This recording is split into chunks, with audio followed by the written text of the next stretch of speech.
Hey, Lady Sheepdog. So I'm coming to you from my truck, and I want to talk to you about something that's super fresh for me, and it's pretty deep.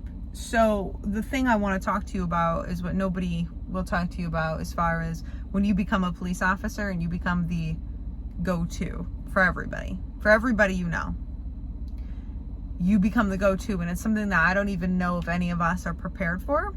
And there's a lot of us who have kind of been the go-to in our families and stuff. But when you're a police officer, it goes to this whole other level, because everybody expects you to handle everything. And it's everybody. You need to handle everything.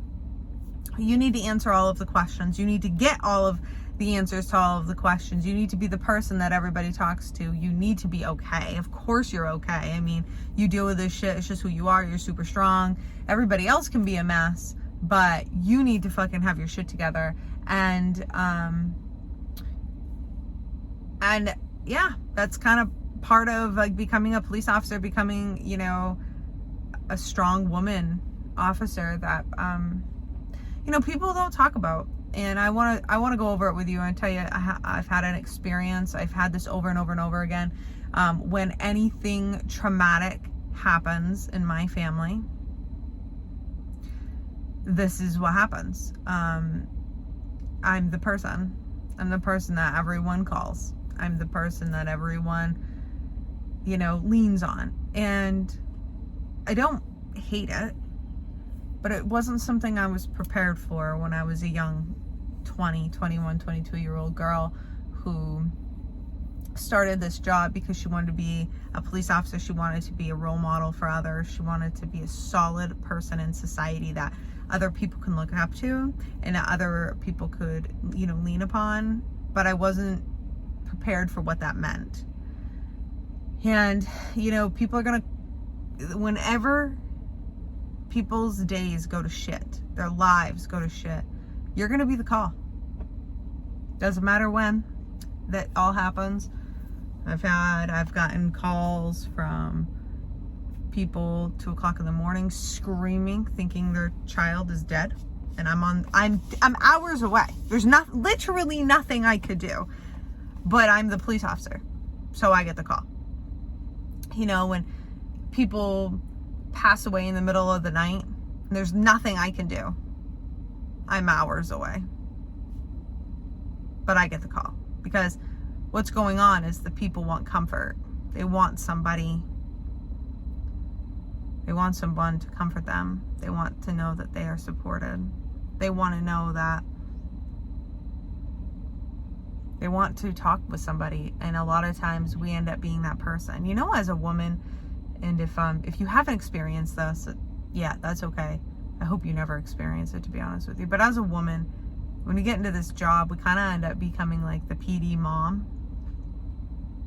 Even if you're young. It became like my FTO's fucking therapist. We become the therapist, because we're the woman. We're that comforting. We're the nurturer, right? And this is why, if you aren't the nurturer type, because you're too busy being fucking strong and trying to fucking kick ass, this is why people won't like you. It's because I was not trying to be anybody's motherfucking therapist. And I'm not rolling up in my PD fucking, hey, like, you know, I hope you're good. Oh, let me take care of that. Like, I saw a lot of other girls. They would take care of the guys. You know, they'd get them special treats. They would knit them things. They would do the things, and they loved these women. Loved them. I'm not like that. I'm not there to be your fucking mom. I'm not there to be your fucking anything. I'm not there to take care of you. I'm here to do a job. I got your back. Out on the street, don't worry, because I'm not gonna let anything fucking happen to you. But that's it. Like, that's the long and the short of it. And it's the same way in society, and it's the same way with our families. And it's, again, you know, you're going to be that person. You're going to be that person, and you need to prepare yourself for that. And I don't even know if you can. When you are somebody who carries the weight of the world on your shoulders, I think you can relate to this. And when you come home and you want reprieve, and you want to be off, but you can't, that's a fine line. It's a double-edged sword. And it's, again, like, I just keep reiterating, this is shit that nobody will talk to you about. This is the stuff. Because it's real. I'm dealing with it.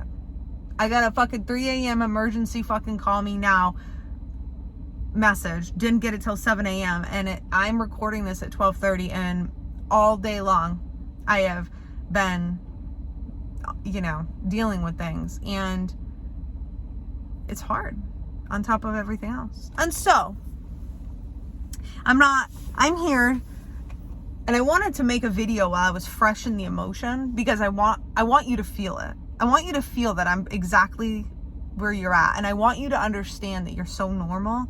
There's nothing wrong with you. And when you feel overwhelmed, because you're going to, and when you feel overwhelmed, and when you feel like, can I handle this? Is this job for me? Why the fuck is everybody calling me? And you start having anxiety, because you will. At some point in your life, you're going to, because anxiety to me is just literally, it's your nervous system gets on overload. And if you've been a cop for fucking 5 minutes, then your nervous system is consistently on overload. Mine has been on overload since I've been 20 years old. Consistently. I was on overload for 40 hours a week when I was doing transport. I was a transport deputy, and I was all by myself. And these fucking shitbags inmates would try to fuck with me all the time, and I thought they were going to try to kill me, and they were. I mean, they were trying to get me to stop the car and do all these things. If they were going to kill me, rape me, I really don't know. I really never should have been in that position, but that's where I developed serious fucking anxiety, and it doesn't go away. And so for you sitting here being like, can I do this? What is wrong with me? This is fucking hard. Nobody talked to me about this. Like, is this normal? Yeah, it is normal. And you girl, your real life FTO right here talking to you about it, letting you know this is real. This is part of the job. And if you haven't experienced it yet, brace yourself, because you will at some point. At some point you are going to be the one that everyone calls, and it's okay. So what can we take from this other than a great big bitch session? Take care of yourself. Put yourself first. You come first. Can't pour from an empty cup. Take time out when you need it. Go get the massage that you fucking think you don't have enough money to go get. Go and meditate. There's meditations in this. You have tons, go do it. Do some tapping. Tapping will immediately make you feel better. Talk to us. Come into the group and just vent and just talk. Allow yourself some grace. You can't be everything to everybody and nothing to yourself. That's a big lesson, and I'm learning it. I'm just like you. I'm just like you, man. I put myself last a lot. I put everybody else before me. Everybody. And that's no good, because then we're depleted, right? I want to be the person that everybody leans on. I'm good with it. I've got big shoulders, baby. I got big shoulders. But I'm not going to be that good. I'm not going to be good if I don't put me first. If I don't accept how I feel, which is a big part of this training right now, is accept how you feel. If you feel overwhelmed, name it. If you're feeling sad, name it. If you're feeling frustrated, name it. If you're feeling anxious, just fucking name it. Just talk about it. Feel it. So many of us don't. So many of us are pushing this shit down, and then it's gonna bubble up. You may feel so depressed you don't want to get out of bed. You may fucking end up feeling suicidal one day. I pray that you don't, but it happens, because what do? Push and push and push and push. We push it down, push it down, push it down. I don't feel that way. I don't feel that way, right? But you do. And it's going to come back, and it's going to come back with a vengeance. So I'm just telling you, you can do this. Brace yourself, because this is real, and get ahead of it by putting yourself first. Putting your phone on Do Not Disturb when you need to, setting up energetic and real fucking boundaries. Real boundaries. Gonna lock my door. There's a shitbag walking over there. Real boundaries, okay? And knowing that it's okay to feel every feeling that you feel. You can be strong for everybody, and that's fine. But be real to you.